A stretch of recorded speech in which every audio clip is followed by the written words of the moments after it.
जय हिंद। आज के वीडियो में हम लोग बातें करेंगे दोस्तों क्लास 10th के गणित के चैप्टर नंबर 3 के बारे में, जिसका नाम है दो चर वाले रैखिक समीकरण युग्म में दोस्तों। ठीक है, और यह जो टॉपिक को हम लोग लगभग 4 भागों में बांट कर पढ़ेंगे और वो 4 भागों इस प्रकार है दोस्तों। ठीक है, और इनमें से सबसे पहला भाग है दो चर वाले रैखिक समीकरण, और दूसरा है रैखिक समीकरण युग्म का ग्राफीय विधि से हल, और तीसरा दो यानी कि रैखिक समीकरण युग्म को हल करने की बीजगणितीय विधि, और चौथा दो चर वाले रैखिक समीकरण युग्म में बदलने वाले समीकरण दोस्तों। ठीक है, हम लोग पहले समझते हैं कि जो दो चर वाले रैखिक समीकरण है इसको लगभग इस प्रकार हम क्यों लिखे। ठीक है, इसका पीछे कारण यही है दोस्तों कि हम लोग सबसे पहले समझेंगे कि दो चर वाले रैखिक समीकरण कहते किसको। ठीक है, यानी कहने का मतलब इस पॉइंट में हम लोग लगभग क्लियर करेंगे कि दो चर वाले रैखिक समीकरण युग्म होता क्या चाहिए, और इस पर कुछ उदाहरण लेकर चलेंगे। ठीक है, और दूसरा पॉइंट हम लोग बातें करेंगे रैखिक समीकरण युग्म का ग्राफीय विधि से हल। इसका कहने का मतलब जो एग्जाम के दृष्टिकोण से जो 5 नंबर में पूछा जाता है दोस्तों कि ग्राफ विधि यानी कि निम्नलिखित समीकरण को ग्राफ विधि से हल करें, जो एग्जाम में 5 नंबर में एकदम 100% पूछा जाता है दोस्तों। ठीक है,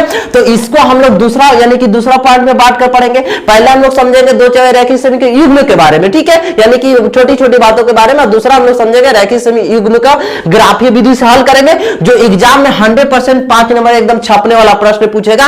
और तीसरा जो हम लोग बातें करेंगे रैखिक समीकरण युग्म को हल करने की बीजगणितीय विधि, जैसे हो जाता है प्रतिस्थापन विधि, विलोपन विधि और वज्र गुणन विधि। ठीक है, तो इन सभी विधि को हम लोग जब रैखिक समीकरण युग्म तैयार कर लेंगे, तैयार करने के बाद इन तीनों विधि से हम एक एक प्रश्न को क्या करेंगे दोस्तों, सॉल्यूशन करेंगे। ठीक है, और एक अंतिम में हम लोग पढ़ेंगे दो चर रैखिक समीकरण युग्म में बदलने वाले समीकरण, जो इसमें नाव धारा का प्रश्न इसमें आता है, तो इसमें हम लोग बातें करेंगे। ठीक है, तो इतना पॉइंट जब हम लोग चर्चा कर लेंगे दोस्तों, तो हमारे सामने दो चर रैखिक समीकरण युग्म क्या हो जाएगा, क्लियर हो जाएगा दोस्तों। ठीक है, हाँ, तो लेकिन आज जो हम लोग कहां पर बातें करेंगे, दो चर रैखिक समीकरण युग्म के बारे में समझेंगे कि दो चर रैखिक समीकरण युग्म होता क्या चीज है और इसमें यानी कि इसको क्यों पढ़ते। ठीक है, तो इन सभी बातों की चर्चा अभी हम लोग इस पॉइंट पर करेंगे। ठीक है, तो देखो ध्यान दो, तब तक इसको इरेज करते हैं, अभी हम लोग इस पर चर्चा करते हैं। ठीक है, अब हम लोग कहां पर बातें करेंगे दोस्तों, अब हम लोग बातें करेंगे दो चर रैखिक समीकरण के बारे में दोस्तों। ठीक है, तो दो चर रैखिक समीकरण को हम लोग क्यों पढ़ते हैं, तो इसका एक उदाहरण लेकर चलते हैं। और उदाहरण क्या चीज कहता है दोस्तों, कहता है क्या चीज कि जैसे मान लो क्या चीज कि कोई जीजा जी बुलेट पर लेकर साली जी को निकल दिए मेला घूमने के लिए। ठीक है,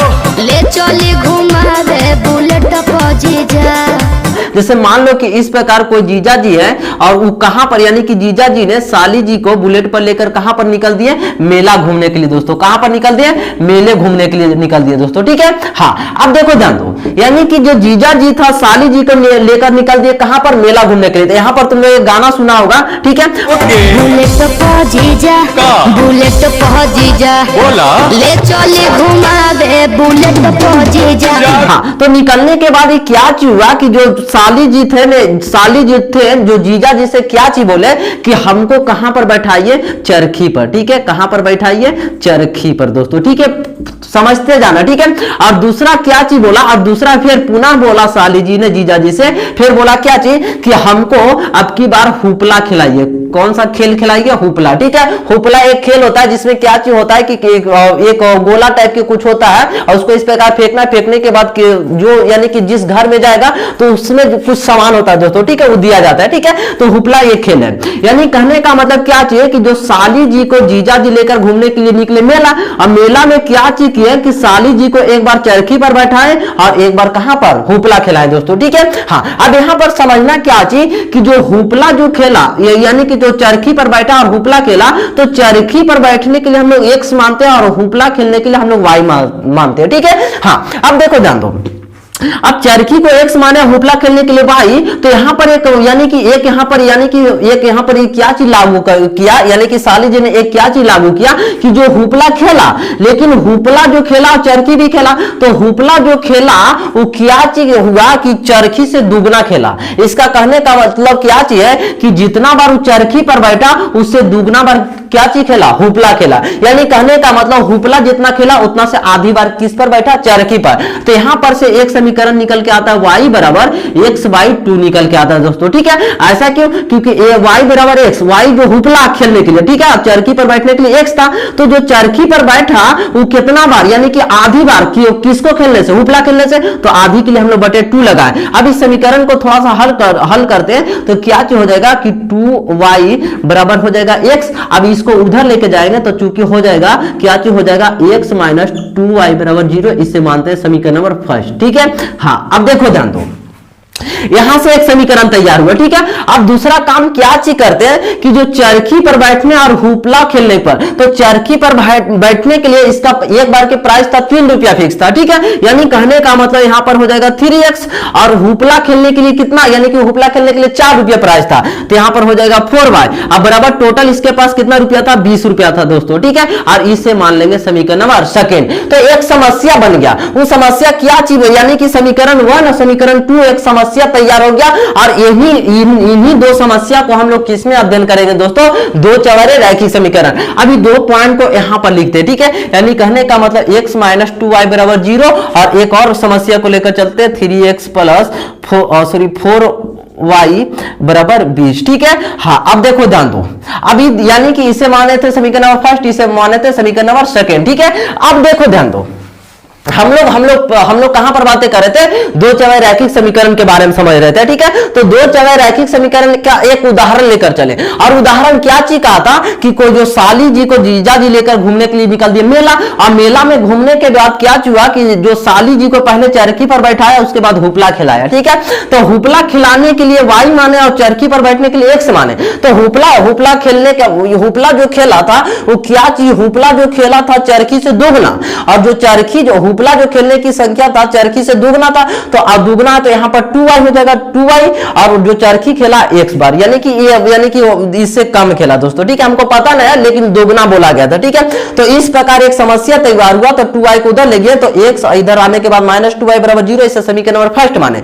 और जो चरखी पर बैठने की प्राइस था 3 रुपया, और हुपला खेलने पर प्राइस था 4 रुपया, और हमारे जो इसके जीजा जी के पास थे टोटल 20 रुपया, तो ये हो जाएगा 3x प्लस 4y बराबर 20 रुपया हो जाएगा दोस्तों, ये समीकरण नंबर सेकेंड। अब इन दोनों जो समस्या से उत्पन्न समीकरण आया था यहां पर लिख दिए, ठीक है। और इन्हीं समस्या को जो हम लोग हल करेंगे दोस्तों, कहां पर हल करेंगे, दो चर वाले रैखिक समीकरण में, ठीक है। अब थोड़ा सा समझो, यहां पर इसमें बोला गया दो चरों में रैखिक समीकरण, यानी कि इसमें चरों की संख्या 2 होना चाहिए। तो जैसे कि देखो x y, ये कितने चर हैं, 2 चर, क्योंकि हम लोग चर के बारे में पिछले वीडियो में हम बातें कर चुके हैं। चर कहने का मतलब अल्फा बीटा जितना भी नंबर आता है सब चर में आता है। अल्फा बीटा में जैसे a b c और फिर x y, ये सब जितना भी आएगा सब कौन सा, ये सब चर राशि है दोस्तों, ठीक है। और चर राशि में देखो x भी है और y भी है, तो कहने का मतलब 2 चर है।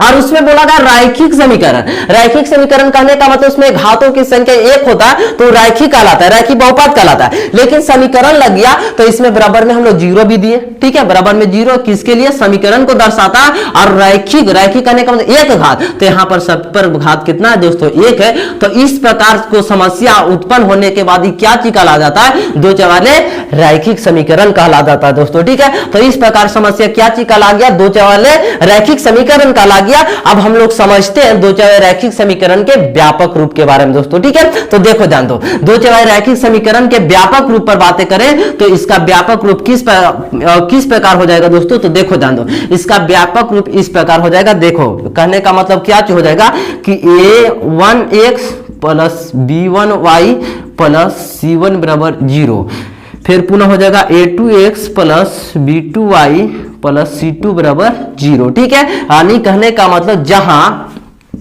ये दो चौबारे रैखिक समीकरण का ही हो गया व्यापक रूप दोस्तों, ठीक है। हाँ,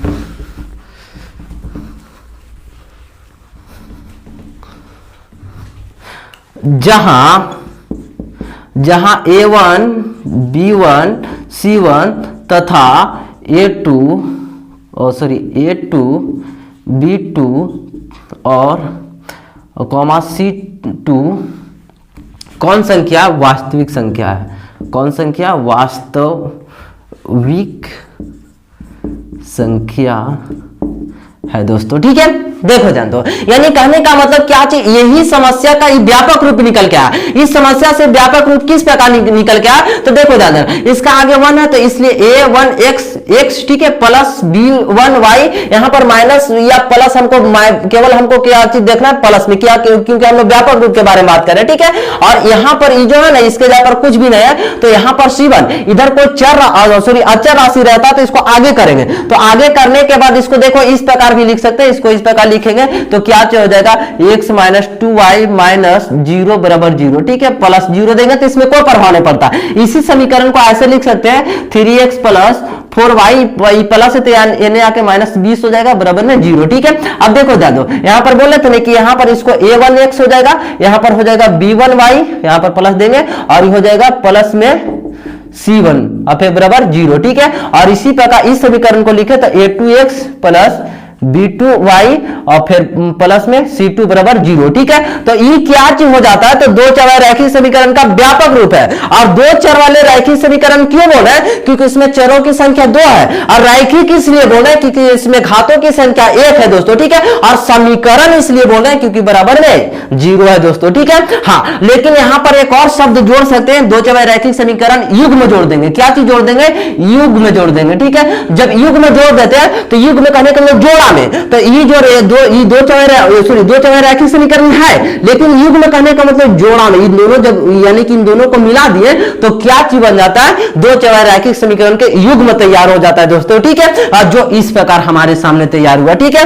हाँ, अब हम लोग जो समझे अभी तक किन किन पॉइंटों पर चर्चा किया, हम लोग समझ रहे थे दो चौहे रैखिक समीकरण किसे कहते हैं, तो हम लोग समझे कि दो चौहे रैखिक समीकरण को हम लोग एक उदाहरण के तौर पर इसका समस्या लेकर चले कि किस प्रकार इसका समस्या उत्पन्न होता है और किस प्रकार इसका सोल्यूशन होगा, तो आगे हम बताएंगे। लेकिन पहले हम लोग समझे दो चौहे रैखिक समीकरण और दो चौहे रैखिक समीकरण युग्म तैयार कैसे होता है दोस्तों। ठीक है, और इसका हम लोग व्यापक रूप पर समझे। ठीक है, तो हम लोग इतना सारा पॉइंटों पर चर्चा किया दोस्तों। ठीक है, हाँ, अब जो आगे जो हम लोग पॉइंटों पर कहां पर चर्चा करेंगे, तो देखो ध्यान दो, अब हम लोग कहां पर बातें करेंगे दोस्तों, अब हम लोग बातें करेंगे दो चर वाले रैखिक समीकरण के ग्राफ के बारे में दोस्तों। ठीक है, यानी कि हम लोग अब इसका ग्राफ के बारे में बातें करेंगे। ठीक है, पीछे अभी जस्ट हम लोग कहां पर चर्चा किए थे, हम लोग बातें किए थे दो चर वाले रैखिक समीकरण यानी कि किस प्रकार तैयार होता है, और दो चर वाले रैखिक समीकरण युग्म किस प्रकार तैयार होता है, और इसमें जो a1 b1 a1 b1 a2 b2 इस प्रकार जो भी कौन संख्या था, वास्तविक संख्या था। ठीक है, तो इतना सारा पॉइंटों पर चर्चा किया था और एक उदाहरण से यानी कि एक उदाहरण की तरह हम लोग समझे थे दोस्तों। ठीक है,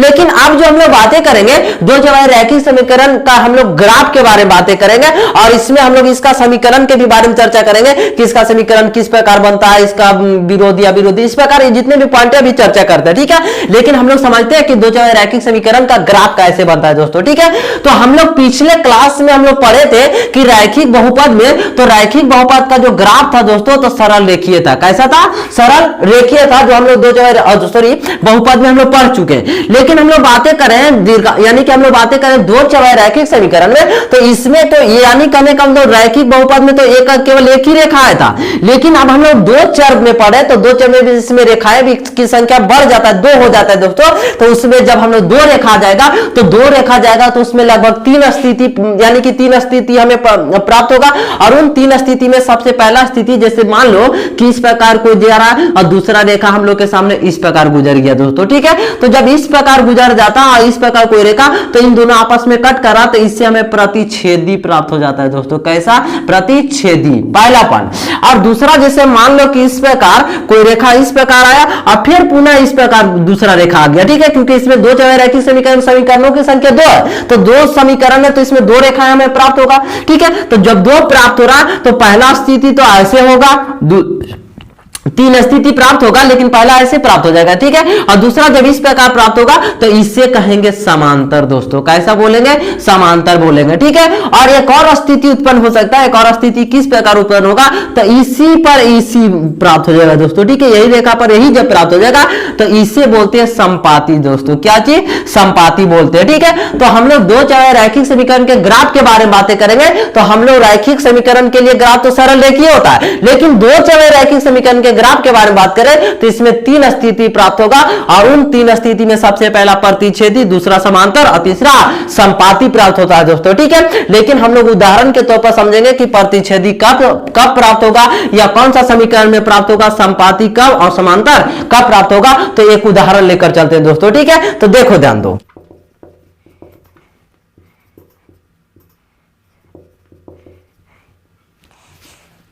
चलो ठीक है, देखो ध्यान दो, हमारे सामने उदाहरण क्या चाहिए कि x माइनस 2y बराबर 0, 3x माइनस 4y बराबर 3, ठीक है। तो इस प्रकार की कौन सा समीकरण है दोस्तों, तो दो चौबारे रैखिक समीकरण है, ठीक है। इसको अभी हम लोग समझे थे, दो चौबारे रैखिक समीकरण क्यों है, क्योंकि इसमें चरों की संख्या 2 है और इसमें रैखिक, क्योंकि रैखिक समीकरण किसे कहते हैं, जिसमें कि घातों की संख्या 1 हो, तो इसमें घातों की भी संख्या 1 है और बराबर के बाद हमें जब 0 प्राप्त होता है दोस्तों तो समीकरण में आता है, ठीक है। अब इसको बराबर के बाद हम लोग 0 कैसे प्राप्त करेंगे, तो चूंकि इसको ऐसे लिख सकते हैं कि x माइनस 2y, जो 4 है इधर आएगा तो माइनस 4 बराबर 0 हो जाएगा। अब देखो ध्यान दो, बराबर में 0 हमें प्राप्त हो रहा, तो जब बराबर में 0 हमें प्राप्त हो रहा, इसका कहने का मतलब दो चौबारे रैखिक समीकरण है। समीकरण के लिए बराबर में हम लोग क्या चीज रखते हैं, 0 रखते हैं दोस्तों, ठीक है। और इसी प्रकार इसको यहां पर लिखे तो ये क्या चीज हो जाएगा, 3x माइनस 4y और फिर इधर आने के बाद क्या चीज हो जाएगा, माइनस 3 बराबर 0 हो जाएगा दोस्तों, ठीक है। और यह इसे मानते हैं समीकरण नंबर फर्स्ट, इसे मानते हैं समीकरण नंबर सेकंड, ठीक है।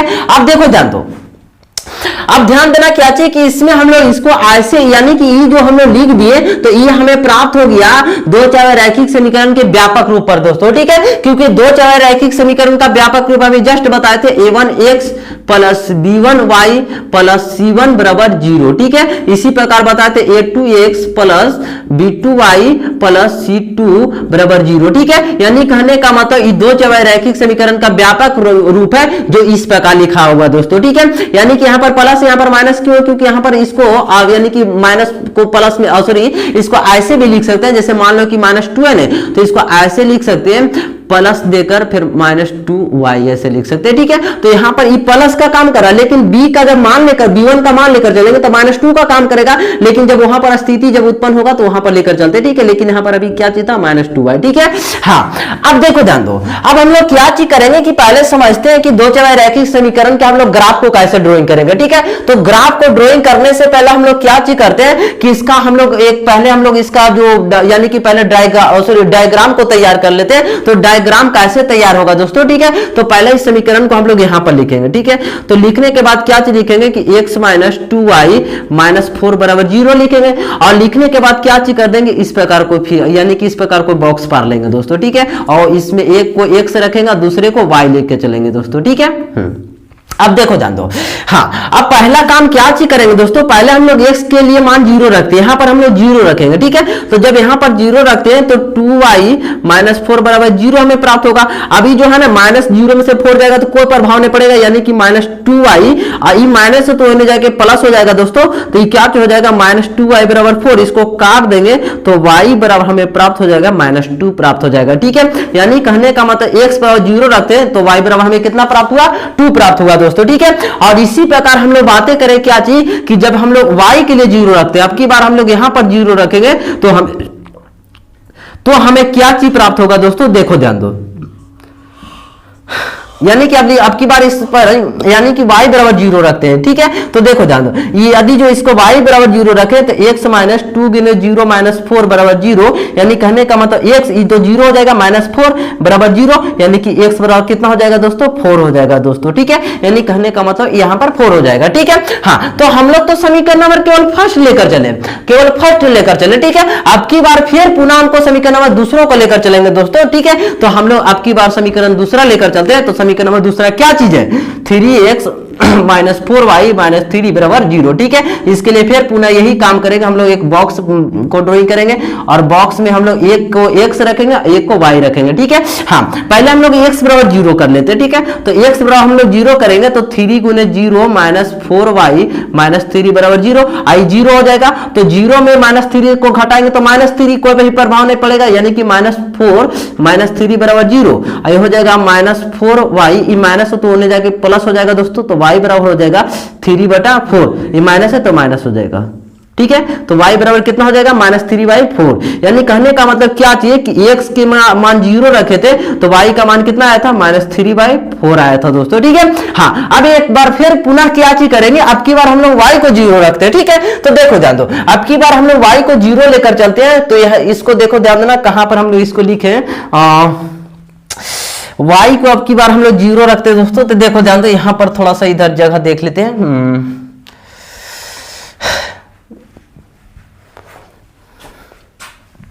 देखो ध्यान दो, यहां पर थोड़ा सा इसको जगह लेकर चलते हैं। अब की बार हम लोग क्या चीज करेंगे कि y बराबर 0 रखेंगे दोस्तों, ठीक है। तो हम लोग y बराबर 0 रखते हैं तो हम लोग के क्या चीज हो जाएगा कि 3x - 4 गुने 0 - 3 बराबर 0, ठीक है। तो 3x इसमें 0 हो जाएगा तो -0 - 3 बराबर 0, यानी कि 0 में 3 से जोड़ घटाव कुछ भी करेंगे कोई भी प्रभाव नहीं पड़ेगा, यानी कि 3x बराबर 3 हो जाएगा, माइनस होने जाएगा प्लस हो जाएगा और 3 से 3 कट जाएगा तो x बराबर 1 प्राप्त होता है दोस्तों, ठीक है। यानी कहने का मतलब कि y बराबर 0 रखे तो x बराबर हमें 1 प्राप्त हुआ दोस्तों, ठीक है।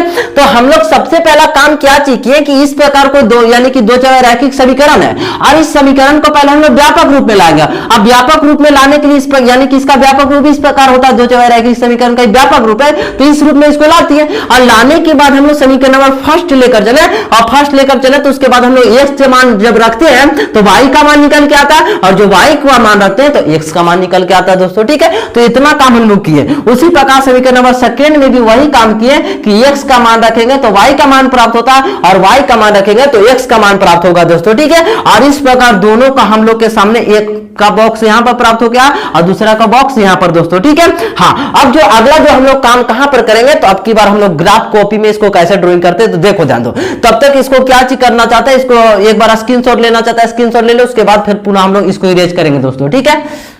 चलो ठीक है, अब देखो ध्यान दो, ये बॉक्स और इस बॉक्स को केवल रहने देगा, उसके बाद जितना भी पॉइंट है उसको इरेज करते हैं दोस्तों, ठीक है। ठीक है, अब देखो ध्यान दो, यानी कि जो बॉक्स है इन दोनों बॉक्स जो प्राप्त हुआ दोस्तों, अब इसको क्या चीज करेंगे, अब हम लोग ग्राफ में किस प्रकार एडजस्ट करते हैं तो देखो ध्यान दो। सबसे पहले हम लोग क्या चीज करेंगे कि इस प्रकार इसको दो यानी कि इस प्रकार x अक्ष और y अक्ष दोनों के यानी कि कार्तीय तल को एक बार ला दिए दोस्तों, ठीक है। यानी कि जहां पर x अक्ष और y अक्ष जहां पर उपस्थित होते हैं उस तल को बोलते हैं कार्तीय तल बोलते हैं दोस्तों, ठीक है। यानी कि x अक्ष और y अक्ष दोनों हमें प्राप्त हुआ है, इसका कहने का मतलब कौन सा तल है, कार्तीय तल है, ठीक है। अब इस कार्तीय तल में हम अंक को अंकित करना है दोस्तों, ठीक है। किसको, अंक को अंकित करना है। तो अंक को अंकित कैसे करेंगे तो पहले हम लोग देखेंगे क्या चीज कि जो हमें समीकरण नंबर फर्स्ट और समीकरण नंबर सेकंड से जो मान प्राप्त हुआ था इन दोनों बॉक्स में देखेंगे न्यूनतम मान और अधिकतम मान देखेंगे दोस्तों, ठीक है। तो इसमें देखना क्या चीज कि अधिकतम मान तो 4 है, यानी कि इसमें या इसमें भी अधिकतम मान इसमें ज्यादा है 4 है, इसमें भी यानी कि इसमें तो कम है, ठीक है। यानी कि अधिकतम मान 4 है और न्यूनतम मान के बारे में बात करें तो न्यूनतम मान है -3/4 है दोस्तों, ठीक है। इसका कहने का मतलब क्या चाहिए कि -3/4 कहने का मतलब इसको जब भाग देंगे तो हम लोग के प्राप्त हो जाएगा कुछ इस प्रकार, यानी कि हम लोग के प्राप्त हो जाएगा 0.7 प्राप्त हो जाएगा दोस्तों माइनस में, ठीक है। कहने का मतलब एक से भी माइनस वाला में भी कम है दोस्तों, ठीक है। यानी कहने का मतलब हमें अधिकतम मान 4 रखना है और न्यूनतम मान इस प्रकार रखना है। तो हम लोग लेकर चलते हैं इस ग्राफ में, तो हम लोग ग्राफ में लेकर चलेंगे तो एक को 1 रखेंगे, दूसरे को यानी कि 2 और फिर उसके बाद 3 और फिर एक 4 लेकर चलेंगे, ठीक है। और इधर की और भी 1 2 3 और 4 लेकर चलेंगे दोस्तों, इधर की भी और -1 -2 -3 और -4 और इधर भी लेकर चलेंगे -1 -2 -3 और -4 लेकर चलेंगे दोस्तों, ठीक है। अब देखो ध्यान दो, पहले हम लोग इस समीकरण नंबर फर्स्ट के लिए हम लोग यानी कि रेखा को ड्राइंग करेंगे तो देखो ध्यान दो, x के लिए 0 है, y बराबर 2 है, यानी कहने का मतलब क्या चीज कि मूल बिंदु का निर्देशांक 0 0 इस प्रकार है तो 0 यहीं से शुरू होगा, ठीक है। तो यहां पर x के लिए 0 y के लिए 2 तो 0 और y के लिए 2 इधर ऊपर की ओर जाएंगे क्योंकि प्लस में, तो प्लस में एक बिंदु यहां पर हमें प्राप्त हुआ दोस्तों, ठीक है। हाँ, और दूसरा यानी कि x बराबर 4 है तो 4 प्लस में इधर की ओर जाएगा और y के लिए 0 तो y के लिए 0 यहीं के लिए यानी कि इधर से इधर की ओर जाएगा दोस्तों, ठीक है। हाँ, अब देखो ध्यान दे, इस बिंदु और इस बिंदु को दोनों को आपस में मिला देंगे इस प्रकार। देखो ध्यान दो, तो इस ग्राफ के लिए तो हमें एक सरल रेखा प्राप्त हो गया, क्योंकि रैखिक बहुपद का ग्राफ कैसा होता है, सरल रेखीय होता है, तो इस प्रकार एक। लेकिन इसमें दो समीकरण, क्योंकि दो चौबाई रैखिक समीकरण, तो दो समीकरण होगा। और इस समीकरण के लिए किस प्रकार हम लोग ड्राइंग करेंगे, तो देखो ध्यान दो, समीकरण दूसरे के लिए लेकर चले तो समीकरण दूसरे में x के लिए 0 और y के लिए -3.4 है दोस्तों, ठीक है, यानी कि -3/4 है, तो इसमें -0.7 इसको निकल के आता है, तो x के लिए 0, तो x के लिए तो 0 यहां पर है, लेकिन y के लिए -3/4, यानी कि y की ओर लेकर चलेंगे -0.7 दोस्तों, तो -0.7 माइनस में है, तो इसका बिंदु 1 यहां पर प्राप्त होगा दोस्तों, ठीक है। और दूसरा जो लेकर चलेंगे कि x के लिए 1 और y के लिए 0, तो x के लिए +1 यहां पर प्राप्त होगा, तो इस बिंदु और इस बिंदु को दोनों को आपस में मिला देंगे, तो देखो ध्यान दो हमें किस प्रकार प्राप्त हो जाएगा दोस्तों। देखो तो इस प्रकार हमें जो ग्राफ जो एक तैयार होके आया दोस्तों, और इस ग्राफ में हम लोग के दिखाई दे रहा है कि हम लोग बोले थे ना कि दो चौबाई रैखिक समीकरण के ग्राफ में हम लोग स्थिति 3 तैयार होगा, और उस स्थिति में बताए थे कि स्थिति नंबर 1 में पहला इस प्रकार होगा, दूसरा इस प्रकार, और तीसरा इसी पर होगा दोस्तों, ठीक है। और इसको जब इस प्रकार आता है तो इसे बोलते हैं प्रतिच्छेदी, और इस प्रकार आता है इसे बोलते हैं समांतर, और एक ही रेखा पर वही रहता है तो क्या चीज कहलाता है, तो संपाती कहलाता है। अब इस रेखा को तुम लोग देखकर बता सकता है दोस्तों कि इसका ग्राफ कैसा ड्राइंग हुआ, तो इसका ग्राफ कैसा है दोस्तों, प्रतिच्छेदी है दोस्तों, ठीक है। हाँ, अब देखो ध्यान दो, हम लोग यानी कि हम क्या चीज बताना चाह रहे थे कि दो चौबाई रैखिक समीकरण दिया रहेगा तो उसका ग्राफ हम लोग कैसे ड्राइंग करते हैं, और इसको किस प्रकार हम लोग बताते हैं कि उसका ग्राफ की स्थिति क्या चीज में बताता है। तो ग्राफ की स्थिति क्या चीज बताता है कि यानी कि यह जो दिया गया था दो चौबाई रैखिक समीकरण, तो इसका ग्राफ कैसा होगा दोस्तों, प्रतिच्छेदी होगा, ठीक है। हाँ, यहां पर एक और बात समझ लेना, क्या चीज दोस्तों, देखो ध्यान दो, कहने का तो यहां पर देखो a1 का मान इसमें देखना क्या चाहिए कि इसमें कि a1 का मान, इसको थोड़ा सा इरेज करते हैं, तो इसको इरेज करते हैं इस प्रकार, तो देखो ध्यान दो, इसको इरेज करने के बाद हमें एक पॉइंट इसमें से हम निकल के आता है कि a1 का इसमें जो मान होगा दोस्तों, a1 का मान होगा 1, ठीक है, और b1 का मान होगा -2, b1 का मान कितना होगा दोस्तों, -2, और c1 का मान हो जाएगा -4 दोस्तों, ठीक है। इसी प्रकार a2 का मान हो जाएगा 3, a2 का मान कितना हो जाएगा 3, और b2 का हो जाएगा -4, और हम लोग के सामने c2 का हो जाएगा दोस्तों -3 हो जाएगा, ठीक है। अब देखो ध्यान देना, इसको हम लोग लिख सकते हैं ऐसे, a1 बटा a2 बराबर b1 बटा b2 C1 बटा C2, तो A1 का मान कितना है 1 और A2 का मान है 3, इसी प्रकार B1 का मान कितना है -2 और B2 का मान कितना -4, इसी प्रकार C1 का मान कितना है -4 और C2 का मान -3, ठीक है। अब देखो ध्यान दो, अब इन दोनों को पहले हम लोग देखे तो क्या चीज, इन दोनों में हम लोग देखे तो ये और इस वाले और इस वाले, ये दोनों आपस में मिल रहा है, नहीं मिल रहा है, तो जब नहीं मिल रहा तो इसका यहां पर कट जाएगा दोस्तों, ठीक है। तो जब यहां पर कट रहा, इसका कहने का मतलब क्या चीज है कि जो इतना दूर से दिखाई दे रहा, इतना दूर से इन दोनों में कोई भी जब मैच नहीं करेगा तो इसका जो ग्राफ होगा प्रतिच्छेदी होगा दोस्तों, ठीक है। और इसको जो बोलते हैं, इसे बोलते हैं विरोधी, इसे क्या चीज, सॉरी इसे बोलते हैं अविरोधी, इसे क्या चीज बोलते हैं, अविरोधी समीकरण, ठीक है, इसे बोलते हैं अविरोधी समीकरण, ठीक है। इसे क्या चीज बोलते हैं, अविरोधी समीकरण। और इस अविरोधी समीकरण का जो ग्राफ होता है दोस्तों कैसा होता है, तो प्रतिच्छेदी होता है दोस्तों, कैसा होता है, प्रतिच्छेदी होता है। और इसके हल के बारे में पूछेगा तो इसका जो हल होता है दोस्तों, इसका हल क्या, इसका जो हल होता है केवल एक हल होता है दोस्तों, कितने हल, केवल एक हल होते हैं। अब देखो ध्यान दो, हम क्या चीज बोले कि जब इस प्रकार जब समीकरण रहेगा और यहां पर कट रहा होगा तो हम लोग इसी से हम लोग इसका यानी कि जो दिया गया था ना, यानी कि जो इसका ग्राफ कैसा, इसका ग्राफ की स्थिति को बता सकते हैं, ठीक है। यानी कहने का मतलब जब इन दोनों यहां पर कट रहा है, इसका कहने का मतलब इसका ग्राफ की स्थिति कैसा होगा, प्रतिच्छेदी होगा, और साथ साथ में ये जो समीकरण अविरोधी होगा, ठीक है, अविरोधी। और इसमें हलों की संख्या केवल कितना होगा दोस्तों, केवल एक हल होंगे, ठीक है। तो इस प्रकार हम लोग समझे दो चौवारे रैखिक समीकरण के बारे में और इसका ग्राफ किस प्रकार ड्राइंग करते हैं और इस ग्राफ की स्थिति के भी बारे में समझे और इसका व्यापक रूप से हम लोग किस प्रकार विरोधी अविरोधी को निकालते हैं ये भी समझे दोस्तों। ठीक है, हाँ ठीक है। अब जो हम लोग बातें जो करने वाले दोस्तों एक चार्ट के बारे में, और वह जो चार्ट होने वाला है एग्जाम के दृष्टिकोण से बहुत इंपॉर्टेंट है दोस्तों। ठीक है, इसमें से कम 2 से 3 नंबर एकदम एग्जाम में छपने वाला प्रश्न होगा दोस्तों। ठीक है, और इस चार्ट हम लोग कैसे तैयार किए तो देखो ध्यान दो। जैसे हम पीछे अभी जस्ट बताए थे कि दो चौवारे रैखिक समीकरण के ग्राफ के बारे में, तो हम लोग बातें किए थे कि जब a1 बटा a2 बराबर नॉट b1 बटा b2 था तो इसका ग्राफ कैसा था, प्रतिच्छेदी था दोस्तों। ठीक है, हाँ एक उदाहरण लेकर चलते हैं। जैसे कि इस समीकरण को तुम लोग देखो तो इसमें a का काम कौन कर रहा, तो यहां पर a का काम 1, तो इसको कुछ नहीं करना, जो ऊपर नीचे रहा था उसको बॉटम कर दो तो 1/3 हो जाएगा, इधर हो जाएगा -2/3 और इधर जो हो जाएगा 4/6 हो जाएगा दोस्तों। ठीक है, तो अब यहां पर ध्यान देना क्या चाहिए कि इसको काटने के बाद 2/3 तो हमें प्राप्त होगा, लेकिन जब ये हो जाएगा 1/3 फिर -2/3 हो जाएगा दोस्तों, फिर 2/3 हो जाएगा। अब देखो इन दो इसमें से कोई भी मैच कर रहा है, तो जब नहीं मिल रहा है दोस्तों तो यहां पर ये कट जाएगा, यानी कहने का मतलब इन दोनों में कोई भी नहीं मिल रहा है। तो जब इन दोनों में कोई भी नहीं मिलेगा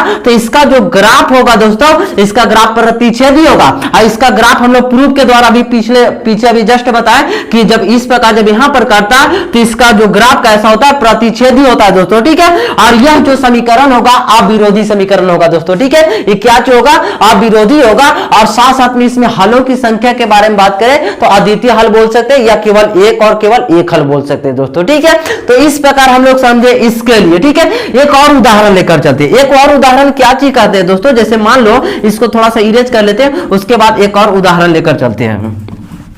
जैसे कि देखो उदाहरण नंबर 2 ये हमें क्या चीज बताता है, तो पहले कुछ नहीं करेंगे, इसका आगे तो 1 रहता है तो 1/2 लिख देंगे, बराबर ये हो जाएगा 2/4 और ये हो जाएगा -4/6। अब देखो ध्यान दो, ये हो जाएगा 1/2 और इसको कट कर देंगे तो 1/2 और इधर भी हो जाएगा कितना, -2/3 हो जाएगा। देखो ध्यान दो, ये दो तो मैच कर रहा है लेकिन इसके बाद ये नहीं मिल रहा है दोस्तों, तो यहाँ पर कट जाएगा। हमने क्या चीज दो मैच करा लेकिन ये नहीं मिल रहा है दोस्तों। ठीक है, तो जब ये नहीं मिल रहा है तो इसका कहने का मतलब इस रूल को फॉलो कर रहा है दोस्तों, और जब इस रूल को फॉलो करेगा तो इसका तो ग्राफ कैसा होगा दोस्तों, समांतर। यानी कहने का मतलब क्या हो जाएगा कि इसका ग्राफ इस प्रकार होगा, यानी कि इस प्रकार जब रहता है तो समांतर कहलाएगा। ठीक है, और जब समांतर होगा तो इसमें हलों की संख्या कोई नहीं होगा दोस्तों। ठीक है, इसमें हलों की संख्या कोई भी नहीं, और यह जो समीकरण होगा दोस्तों विरोधी होगा। कैसा होगा, विरोधी। कहने का मतलब ये दो मिल रहा है, कहने का मतलब कहीं पर घूमने के लिए कोई जाइल कहेगा, 3 तो जाइल कर रहा है दोस्तों लेकिन ये नहीं करा, इसका कहने को विरोध करा। तो जब ये विरोध करा तो इस समीकरण कैसा हो जाता है, विरोधी समीकरण। और इसमें ये जो इसको एक और बोल सकते हैं, एक और इसको असंगत भी बोल सकते हैं दोस्तों। ठीक है,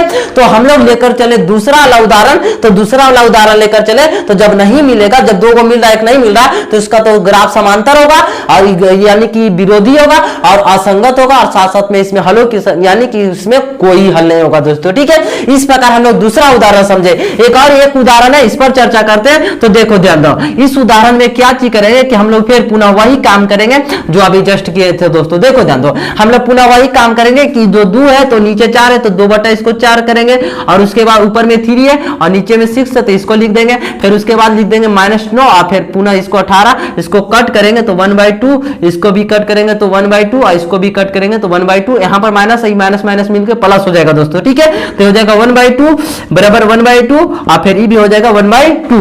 तो जब तीनों यानी कि जब हमको देखना क्या चाहिए, तीनों मिल रहा है, तो जब तीनों मिल रहा इसका कहने का इस रूल को फॉलो करा, तो जब इस रूल को फॉलो करेगा तो इसमें ग्राफ कैसा होगा दोस्तों, संपाती होगा। संपाती कहने का मतलब क्या चाहिए, इसका ग्राफ इस प्रकार होगा, इसी रेखा पर इसी प्रकार। ठीक है, यानी कि इसी पर इसी जब रहेगा तो उसका ग्राफ कैसा होगा, संपाती होगा। और बातें करें इसमें हलों की संख्या, तो इसमें हलों की संख्या अनगिनत होगा, और यह जो समीकरण होगा दोस्तों अविरोधी होगा। कैसा होगा, अविरोधी होगा। और ये क्या होगा, संगत। कहने का मतलब सब इस प्रकार संगति में है दोस्तों। ठीक है, तो इसमें यानी कि क्या हो जाएगा, संगत, और इस समीकरण क्या चीज कहलाएगा, अविरोधी कहलाएगा दोस्तों। ठीक है, तो इस प्रकार हम लोग समझे दो चौवारे रैखिक समीकरण के ग्राफ हम लोग कैसे पढ़ते हैं। दूसरा बातें को बताएं कि दो चौवारे रैखिक समीकरण को हम लोग ग्राफ में एक प्रतिच्छेदी ग्राफ के प्रूफ के द्वारा समझे, और इसमें हलों की संख्या विरोधी अविरोधी, उसके बाद संगत असंगत, उसके बाद फिर इसका ग्राफ के बारे में। तो इतना सारा चर्चा अभी तक हम लोग किए दोस्तों। ठीक है, अब जो आगे जो हम लोग बातें कहां पर करेंगे दोस्तों, अब यहां पर कुछ तुम लोग के देते हैं जो क्या चीज करना है कि उसको यानी कि उसको क्या चीज कर लेना है कि बनाने की कोशिश करना है दोस्तों, ठीक है। जैसे कि इस समीकरण को तुम लोग के क्या चीज कर लेना है, तो इस समीकरण को तुम लोग के प्रूव करना है कि इसका जो ग्राफ का ऐसा समांतर हमें प्राप्त होता है कि नहीं, ठीक है। यानी कहने का मतलब क्या चाहिए कि इस प्रकार तुम्हें प्राप्त होकर आना, इसी रेखा पर इसी रेखा ही हमें प्राप्त हो रहा है कि नहीं, ठीक है। तो इसको तुम लोग के इसको प्रैक्टिस करना है दोस्तों, ठीक है। एक दो और उदाहरण देते जो क्या चीज कर लेना है कि उसको हम यानी कि उसको क्या चीज कर लेना है, उसको सोल्यूशन करना है, ठीक है। तो देखो ध्यान दो, एक और दो उदाहरण दे देते हैं, उसको क्या चीज करना है, सोल्यूशन करना है। तो एक और दो उदाहरण में इस प्रकार है, जैसे मान लेते हैं क्या चीज कि एक लेकर चलते हैं 3x + 2y = 4 और फिर लेकर चलते हैं 3x + 3y = 8 लेकर चलते हैं दोस्तों, ठीक है। तो इस प्रकार एक पहला दिए और दूसरा हम लोग के सामने 4x + 3y + 9 = 0 और फिर इधर हो जाएगा 4x + 3y + 8 = 0, ठीक है। तो इस प्रकार दूसरा है और इन दोनों को हमको क्या चीज कर लेना है, सोल्यूशन तुम लोग के करना है दोस्तों, ठीक है। तो आज के वीडियो हम लोग यहीं तक रखते हैं दोस्तों, ठीक है। और अगले वीडियो हम लोग लेकर आएंगे क्या चीज, अब यानी कि अगले वीडियो हम लोग लेकर आएंगे दो चौवाई रैखिक समीकरण के बीजगणितीय यानी कि बीजगणितीय से जो हम लोग पढ़ते हैं प्रतिस्थापन विधि द्वारा, फिर उसके बाद वज्रगुणन विधि द्वारा, ठीक है। तो अगले वीडियो हम लोग इतना बातों पर चर्चा करेंगे दोस्तों, ठीक है। एक बात और बताना चाहते हैं दोस्तों कि यदि जो हमारे द्वारा बनाया गया वीडियो अच्छा लगता है तो वीडियो को लाइक और चैनल को सब्सक्राइब जरूर करें दोस्तों, ठीक है। तब तक के लिए जय।